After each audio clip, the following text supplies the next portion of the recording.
sớm đi sẽ không đau khổ nhau. Anh đi về đi, tình mình níu kéo nữa có được đâu. Giữa hai chúng ta cách xa nhau quá nhiều. Anh đi đường anh, em cũng đi đường em. mai đây cách xa nếu ta có gặp lại. Xin lời chào em, nhớ chào người mãi quen.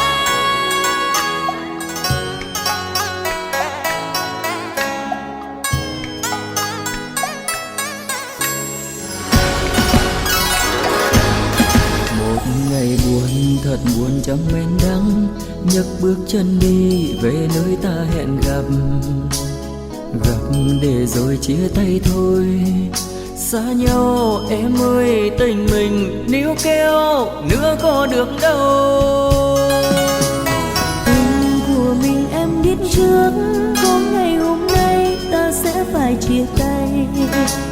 Đường tình rồi sẽ dở dang, nhưng anh ơi, Chia tay sớm sẽ tốt đẹp hơn. Chia tay sớm đi sẽ không đau khổ nhau. anh đi về đi, tình mình níu kéo nữa có được đâu. Giữa hai chúng ta cách xa nhau quá nhiều. Anh đi đường anh, Em cũng đi đường em. mai đây cách xa nếu ta có gặp lại. Xin hãy chào em, nhớ chào người mãi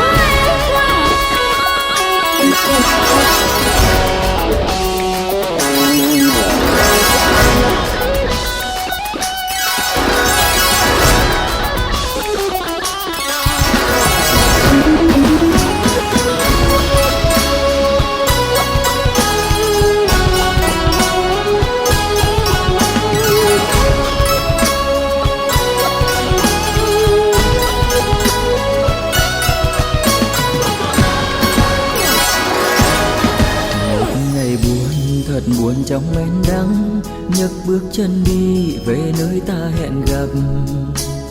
Gặp để rồi chia tay thôi, xa nhau em ơi, tình mình níu kéo nữa có được đâu. Tình của mình em biết trước, có ngày hôm nay ta sẽ phải chia tay. Đường tình rồi sẽ dở dang, nhưng anh ơi, chia tay sớm sẽ tốt đẹp hơn. Chia tay sớm đi sẽ không đau khổ nhau. anh đi về đi, tình mình níu kéo nữa có được đâu. Giữa hai chúng ta cách xa nhau quá nhiều. Anh đi đường anh, em cũng đi đường em. mai đây cách xa nếu ta có gặp lại. Xin lời chào em, nhớ chào người mãi quen. Chia tay sớm đi sẽ không đau khổ nhau. Anh đi về đi, tình mình níu kéo nữa có được đâu. Giữa hai chúng ta cách xa nhau quá nhiều. Anh đi đường anh, Em phải đi đường em. mai đây cách xa nếu ta có gặp lại. Xin lời chào em, nhớ chào người mãi quen. Ngã rẽ cuộc đời cũng từ đây, Định mệnh đôi ta cũng từ đây. kể từ nay hai chúng ta sẽ cách xa, xa thật xa. Chia tay sớm đi sẽ không làm khổ nhau. Chia tay sớm đi sẽ không